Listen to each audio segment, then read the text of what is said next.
story in Katsina State, where reactions have trailed the peace deal negotiations between one of Nigeria's most wanted terrorists, Isaiah Kwashen Garwa, with a community in Faskari local government area of the state. The deal was announced on Sunday in a post on X by Zagazola Makama, a security analyst specializing in the Lake Chad region. In the post, Makama explains that for a long time, the terrorists had been linked to kidnappings, killings, and raids across forest areas in Katsina, as well as neighboring states. Reactions to the story have been divided. While some see the development as a chance to restore calm in long-troubled communities, others question the sincerity of the bandit leader, recalling the atrocities attributed to his group. I mean, look at this man out there holding a rifle. He's out there, Rufai, and meeting with community members. And this is the sort of conversations we're having right now in Nigeria. I'll take the reactions trailing this story, and then we will continue. In the meantime, here is a reaction. This is from an ex-user, wrote on X. Is the peace deal the required justice for the numerous lives that were wasted and are still wasting so many years of setbacks, not only for the direct victims of insurgency and the Northeast, but also for the country in general? Negotiating peace with bandits and enemies who held the entire country hostage for so many days is synonymous with encouraging others to constitute themselves into groups to wage war against the country with the mindset of being granted amnesty after so many years of infiltrating havoc and destroying lives. Meanwhile, a peace deal that was intended to end years of violence in Nigeria's northwest has collapsed after bandits abducted 40 worshippers in Zamfara state. The peace pact had been signed on August 28 between community leaders and bandits in Katsina state. However, less than a month later, gunmen attacked a mosque in Gidantobe village in Safe local council and abducted dozens of worshippers during morning prayers on Monday. Despite the setback, the Katsina state government is saying they support community-driven pacts with repentant terrorists, but maintain a policy of zero negotiation. What sort of contradiction is that? Rufai. So when you see a society that the oppressors are beginning to have a very free reign, and the people that the government ought to protect, the government can't protect them, so they try to look for deals with their oppressors. These are vestiges of a dysfunctional society. You will have thought that this government will focus on that, but they'll never focus on that. They'll focus on politics. And that's why they were doing elections in Zamfara State, 5 local governments. I can't still process that thing. They deployed officers from Gombe and other parts, military officers, battalions were there. Insecurity, you will never see that kind of mass deployment. You see, because number one, the government doesn't really care about you that much. So you are left in the hands of kidnappers and bandits. You have to beg them for peace deal. And that's the dysfunctional society we live in. And it's that kind of dysfunctional society that breeds people like Bago. That Badegi FM held his feet to the fire. He felt no other thing to do. He said he was going to demolish the station. Thank God Badegi FM didn't call to him. You know how many media stations that have called to dictators and outright bullies in this country? They took him to court and he was repelled. Now he wants to look at the sermons of preachers. At a point, if care is not taken, I'm not saying he has done it, but at this rate, maybe he'll start looking at all the phones and the call log of everybody because he wants to censor thoughts. The best antidote to react if they say you are not doing well is to do well.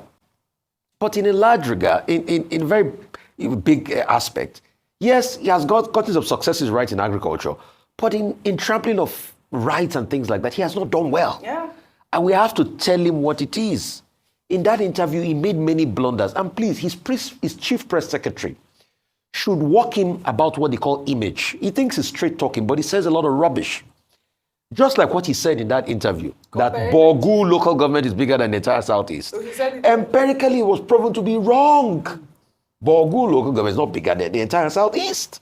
Right. So is this not the same man that told his police orderly to slap an imam or something? And the next thing, his reaction was, oh, he was an imposter. So even if it is an imposter, you say they should slap people like that. All right. So, you see, we have a dysfunctional society that celebrates dictators, give them a free rein to rule, to lead, to hurt, to demean.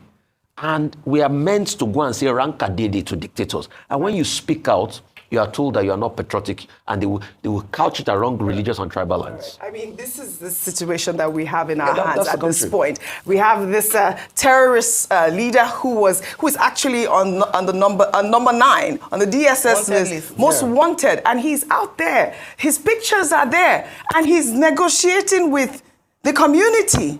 It is unfortunate. It is unfortunate. We have the picture of the man Bandit was given chieftaincy title. And government officials were invited to the ceremony, and they attended it. Is it not the same country where they were giving bandits wives? One state was organizing women for them. That if they got married, they would be...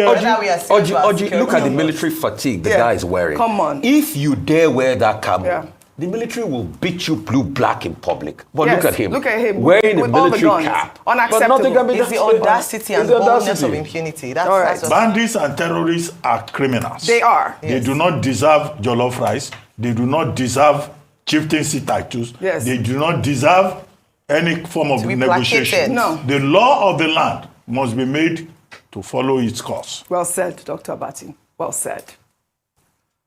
We're turning now to Oyo State, where Peter Obi, the Labour Party's presidential candidate in the 2023 elections, recently paid a courtesy visit to the Olubadan designate, Rashidi Ladoja. During his visit, Peter Obi stated that Nigeria's history is incomplete without Ibadan. Praising the city's significant role in the country's development, Obi also expressed confidence that Ladoja, a former governor and senator, will bring his wealth of experience to his new role as the 44th Olubadan of Ibadan land.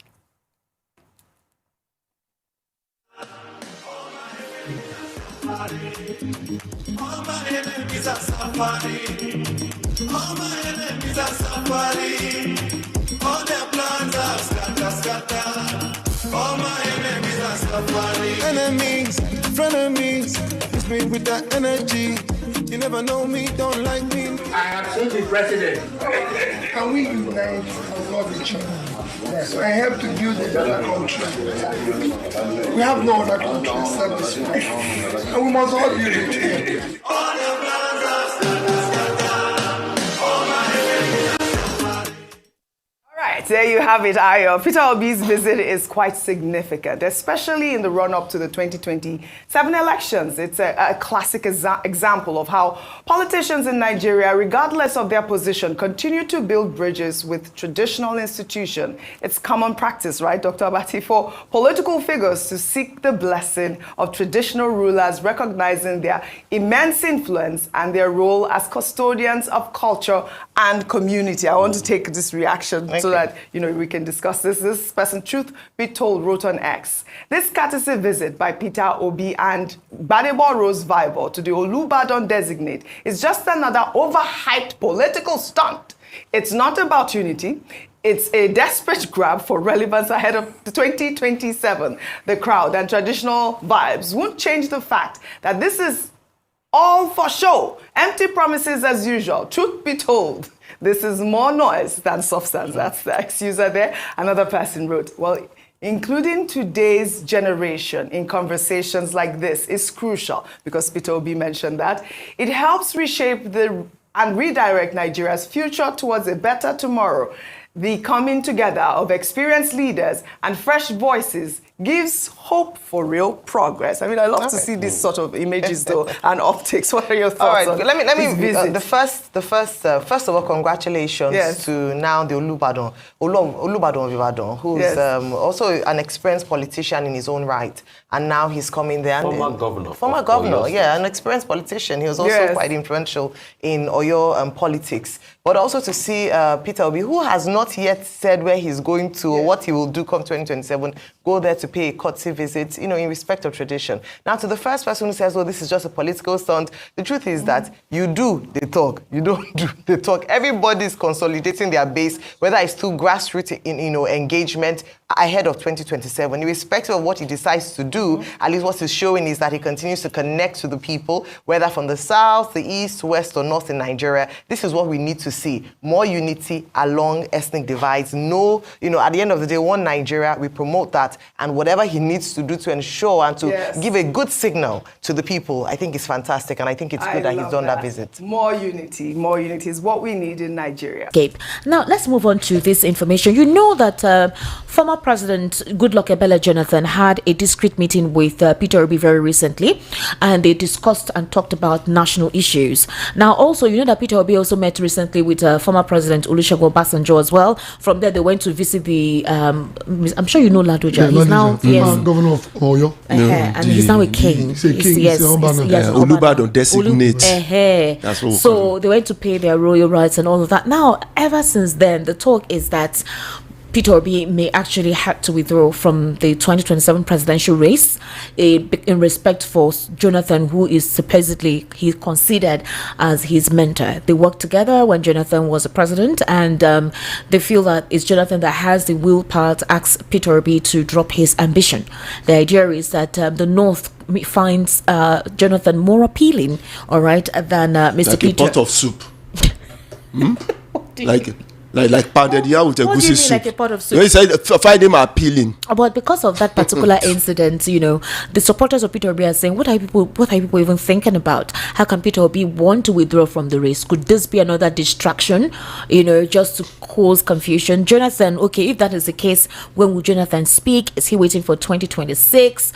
Others feel that if Jonathan eventually decides that the current government in power, the APC, would go to court and look for somewhere within the constitution that invalidates Jonathan from contesting, and before you know it may be too late. So the fear of choosing Jonathan as a presidential candidate with either the ADC or the PDP is something that is under question. But the thing is it possible, basically because of Peter Obi's loyalty to Jonathan, that he may shelve his presidential ambition and possibly work along with Jonathan? Esther, thank you for that question. We have been seeing it, and what I'm telling you in particular that those things are rumor mongers. They are rumor mongers. And I've told you before that this is election time, and people, you hear a lot of things. And also, I think Jonathan, they have gone to Federal High Court a year ago, have said that Jonathan can contest. But I said that Jonathan, if the court say Jonathan can contest, let him come out. But if anybody is telling you, I'm saying it emphatically now, that Obi will step down, that person is dreaming. Obi will not step down. Even though I'm not speaking for Obi. What if he wants to? Obi will not step down. Obi cannot. Obi will not. Mark my statement. You did, yeah. Mark my statement. Say he will not, he cannot. When I'm talking, mark it, and the other time you will call me and say, you have said it. Obi will not step down for Jonathan. But I would love Jonathan to contest if he so wish. But all these things we are hearing is there are rumor mongers. There's no truth in it. Okay, now based on that, somebody, I don't know if you know Mr. Tony Identa. Yes, you know Identa. All right. So apparently, because of the concentration on Peter Obi, because of the concentration as well on other elements concerning GEJ coming back, into the polity to contest the 2027 elections, and Peter Obi, Tony Identa, who is the National Secretary of the Alliance for Democracy, shared his analysis during an interview very recently, where he said that strategic implications of political zoning is what is the base of decision making in the political parties. And basically, when he talked about regional power sharing arrangements, Professor Udenta stated that strategic zoning to the south, led by the Governors Forum, was a very important decision, a very important constitutional decision. But that if whatever merger is to take place, if Peter Obi is taken out of the tickets, that south and southeast is gone for APC. And it's true. How? We see, I have said it here before. The ruling party will want to create fear, even though they themselves are afraid. Listen and listen. Okay. You may not believe this. They themselves are afraid because they know that free and fair election they will not win, based on what we have seen 2023 election and what is happening, the economic hardship Nigerians are facing. No, you don't understand. If Peter Obi and Jonathan is not there, it's a clean win for Tinubu. But others believe that even if they are there, Tinubu will still win. Tinubu can only win. President Tinubu of Nigerian president can only win if INEC rig election in their favor. Why are you so certain? I am so sure. We have seen it. In fact, I don't know the English I will use. They cannot even win local government election. Let them dare it. Let them say, let us have fair and fair election. Let me ask you a question. Are you being emotional, or you're being? I am not emotional. Strategic in your statement. I am being strategically and spiritually and everything very fundamentally right. They cannot win local government election. APC, sure? With all the policies that the president has which put in policy? Are you not seeing this? Are you not seeing people cry? We are here when somebody cry was shedding tears that the food that is meant for dog, people are buying it. But Daniel Bola recently tweeted yesterday and said that look at inflation for the 5th consecutive term has dropped to 21.7%. He said the president is working. No, excuse me. Maybe this is to show you that this is a truth. People will testify. What is our disposable income in this country? Everything shows. I studied economics. I'm not a dropout. Calm down.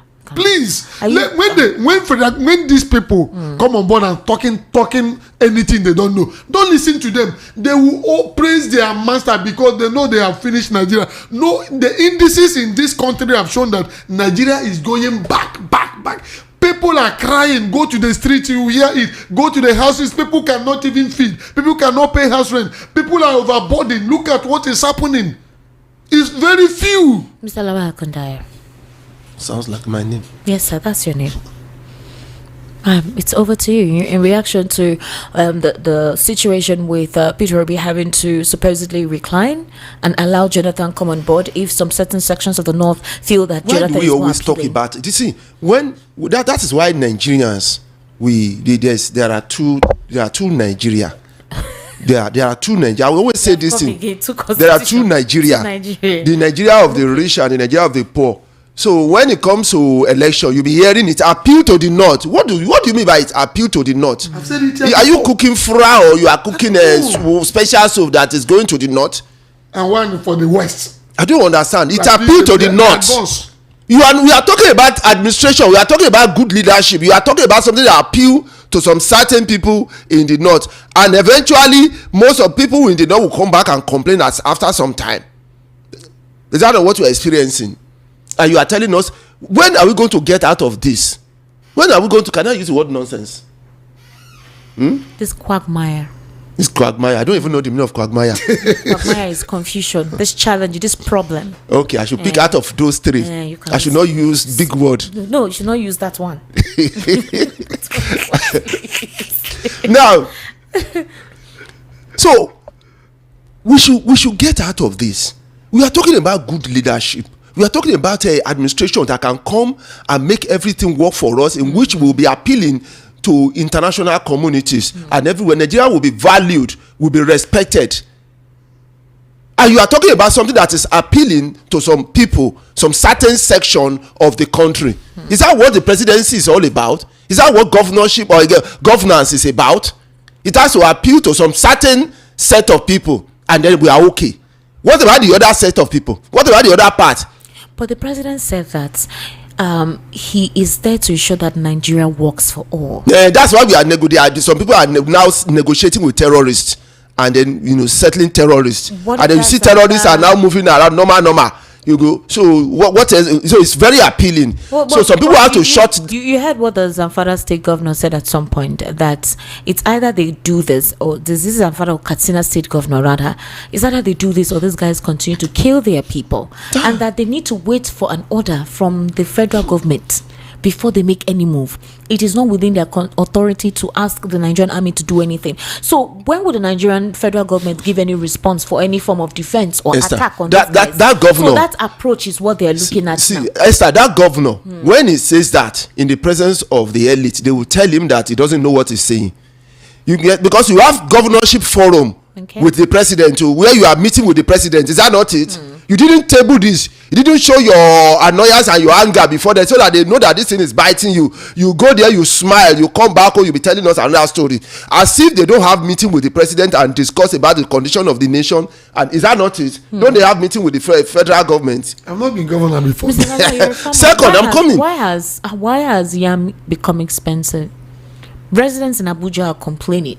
A trader in Gwagwalada said that yam has increased by more than 25% compared to 2024. That medium yams now sell for 5,000 naira compared to 4,000 naira in 2024. Bigger ones go for 12,000 naira to 15,000 naira. Even the smallest yams cost 6,000 naira or 7,000 naira now. So what is the problem with that? The problem with that is that for me, I have put yam in the category of the rich man's food. No, why? What is the indices? Because they're telling us that food prices have become have been slashed, and that's not what is on ground. So is it that it's because it's new yam? Is it logistics? What exactly is the cause? Because these are staple food items that Nigerians rely on to eat at home. We should ask the president and the minister for agriculture. Well, we need to ask a farmer. Of course, because I have told them many times beginning, even when the president came on board, I said for food to be abundant in Nigeria is less than a year. It's even 6 months, less than 6 months, because yam will grow in less than 6 months. Corn will grow less than 6 months. Many of these foods you see, they will solve in 6 months. 6 months. They are annual crops. They will grow in 6 months. Less than 6 months, you have harvested and everything is fine. So if you are spending so much money in agriculture, 6 months you are going to have abundance of food in Nigeria. Less than a year, the whole country will be full of you. Will be exporting with the money they are spending on agriculture. So every time they tell me all these things, I don't know what to say, because I don't. What do you want to say, Esther? You know, there are so many things that are supposed to be said off camera, off air. Off air. We will discuss that one off air. Okay. Now, but let me tell you something. Some of the problems. Who are the people farming this? Farmers. Are they been allowed to go to farm without them being killed? You know what is happening in insecurity. Benue and all the rest of them. See how they massacre human being and nobody saying anything about it. And these are the same people that will go to farm and bring it. What are the things that federal government is doing to supplement the purchase of fertilizer in order to make sure that the farmers will have this thing at their own cheap rate? Something happened in Imo State many years ago. A wife of a governor came that they are giving farmers food implement and supplement or whatever, subsidize it. So the farmers will come, they will give them fertilizer, show the whole world that they are giving them free. But after that camera, they went and they bundled them. If you want, you pay. If you don't want, they can't eat. Is this real or it is? This is not. There's one governor Amunike that used to do skits told like me this thing. Say it happened. Say, let me call them. So yes, life. One of the certain government those days. Those days. Those not this time. Okay. So what is happening? How are they helping farmers? And secondly, there's another agenda. Is this? You see this GMO food? They want to import into Africa. The seedlings and other Mr. Tony Mbata, for example, going back to what Buba Galadima, the threat he gave that there will be, I'm surprised that the DSS has not apprehended him for making such a statement on a national radio. He said that if the federal government goes ahead with an alleged plan to appoint a retired Court of Appeal judge as chairman of INEC, that what he considers this to be is notorious, and that the government of the day could be calling for, you understand? My question is, why has he not been invited for questioning for saying that on national television? I mean, it's the right of the administration of the day to do what they need to do, so long as the people that they appoint reflects the need of the people. Esther, you and I, we have said it here. Mr. Kunda was asking, why is it that we want to appease on certain people? There are some certain elements or certain juggernaut, you don't touch them. Federal government will not touch them. But there are some people, when they say that, they will call them, they will come and touch them. Say, bro, Gladman, this is not the first time he's saying such a thing. What about Gume? What is he saying? Have anybody call him to order? But another person from one political zone can say it. You see them, DSS will hunt him. If Barrister Darlington say it, they will hunt him. If Comrade Tony Mbata say it, they will hunt him, because they are coming from some certain place. This is the country we find ourselves. So you think it's an ethnic thing? You know, they can't touch him. They have been saying more than this. But what of the case of Omoyele Sowore? They know what they are doing. You sure? Yes, they know what they are doing. There are some people who believe that his cases are being built. If President Tinubu wins in 2027, the gavel will be stronger on Omoyele Sowore. I said they know what they are doing. They can't do him anything. They can't do him anything. They can't do him anything. With the DSS initiating 5 charges DSS, against are they supposed to initiate it? You know, when you misplace priority, what he said, if it is lie, they should go. Federal government has attorney general. So all these things they are doing is just to buy time and spend money. It's they can't funny. do anything. It's funny. Mr. Mimba, it's even funny. You know why? Because if you take somebody to court, you need to appear. You do know that as a witness, you yourself need to appear in court. So are you telling me that the president will appear in court that this person speaking? DSS. Okay, DSS will speaking for the president. Who told you? President. You don't. Okay, I don't hear you. Ask your lawyer. I'm not a lawyer, but I know that if there is a case, the two parties must appear in court. Nobody can appear for you now. The president can appear for you. They are lawyers. Their lawyers can appear, but they bring what Shehu was saying? Was he talking out of context? Somebody that was asked, where is your certificate? You said this. It's time for us to get your reaction, ladies and gentlemen. Mr. Tony Mbata's opinions and thoughts are basically on him. It's my own opinion. And not from VOP 90.3. Esther Remi said one cogent thing, and I want to continue from there. Take home can no longer take anybody home. Take home can't take anybody home. Now, I just want to believe that this government is not boxing our dear Esther to a corner, that she's sounding like she's afraid of them. If they see, the government needs to hear the truth. Like somebody said, Mr. Mbata is raising his voice. Mr. Mbata, please, I need to hear you clearly. Tell them what they need to hear, like I'm saying here. Thank you. I will keep saying If you look at all the news items that you have read out, Esther, you will see that these governments don't care about us. They don't call us humans. It is honest and the truth that if this election is conducted free and fair, there will be nowhere today. These are oppressors, as far as I'm concerned. And if they are doing well, Esther, where in this world, when you are not having staggered election like in America, or what they call it to checkmate performance of the present government, they do it to 2 years and after. You understand what I'm saying? Where else in this world can you be talking about election barely into 2 years of your rulership in a country? It shows that you have failed. No more governance. They're talking about coming back. Whoever will want to bring these people back is a wicked person. You say we should not be mentioning some names. Those names are in our hearts. Whether we mention them or not, we already know. Because they are frustrated Nigerians. Nobody is saying anything positive about this country except those who are benefiting from them. I think the government should begin to change, retrace their steps. If at all they should not rule again, at least let them reverse Nigeria to where they collected us from when Buhari was in charge. I don't want to waste our time, Esther. Joval. But like that man said, I pray that this country will still remain. Joval, you've spoken well. Good evening. Good evening. Thank you so much. So my people, that is it. I hope you guys had everything they discussed in this particular video. It is like disheartening, sad that Nigerians are now asking Tinubu to take us back to Buhari's government. You guys saw what we went through during Buhari's government, and now Tinubu is the worst. Like Tinubu has failed woefully. Look at this particular headline.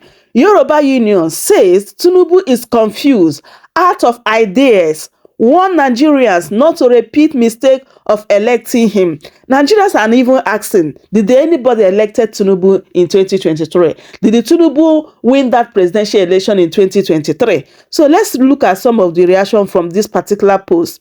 So this person said, Tinubu was not elected in the first place. He was selected by INEC chairman. In a working nation, Tinubu will be in jail. And another person said, Nigeria truly needs a leader who has the peoples at heart. So this person said, so even his own people, they complain. Confusion don't reach headquarters. And this one said, Tinubu was never elected by Nigerians. Tinubu was selected by INEC. And another person said, if on a like, Shebi or all of us go suffer am together. Exactly. I know during 2023, we were shouting, oh my God, I can't believe that some of these people that even voted for Tinubu are now complaining. I was even surprised that even some people were fighting because they want to vote for Tinubu. Hey, my people, look at where we are today. Like, look at where we are today, where they are having deals with bandits, with terrorists, my people. Because during Buhari government, that is when all this nonsense started. So we thought that now Tinubu is a starter, at least he's going to do something about it. But the same pattern, it continues, my people. Like, what is even Tinubu doing as a president of Nigeria? So another person said, Tinubu is not confused. He knows exactly what he's doing. He promised to reduce the people's purchasing power, and he has achieved that. And talking about not repeating the mistake in 2027, he did not win the 2023 election. INEC rigged the election for him. Exactly. And this person said, kudos to them for saying it as it is.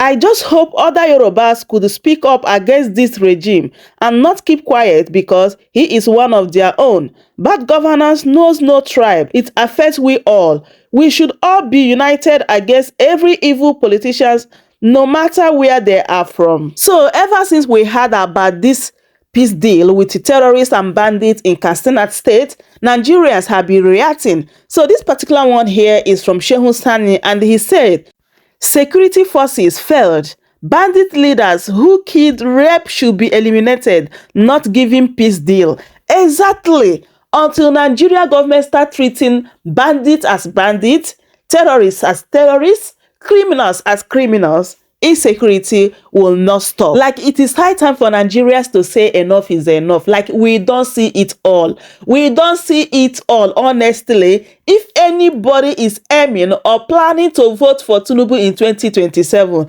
that person is even more than bandit, honestly. I'm talking about Peter Obi stepping down for Goodluck Jonathan. Like, I don't know where people are getting all this news from. Peter Obi will definitely contest for presidential election in 2027, and he's going to win because Nigerians are behind him. Like, without Peter Obi, I don't think that I'll be even interested in Nigeria politics, honestly. Peter Obi is the only hope we have in Nigeria right now. So all this rumor flying up and down, Peter Obi do this, Peter Obi do that. Peter Obi will definitely contest for presidential election in 2027, and he's going to win. So my people, that is it. As I bring this update to you guys. I don't know what you think. I would love you guys to leave your thoughts in the comment section as always. Subscribe for more updates.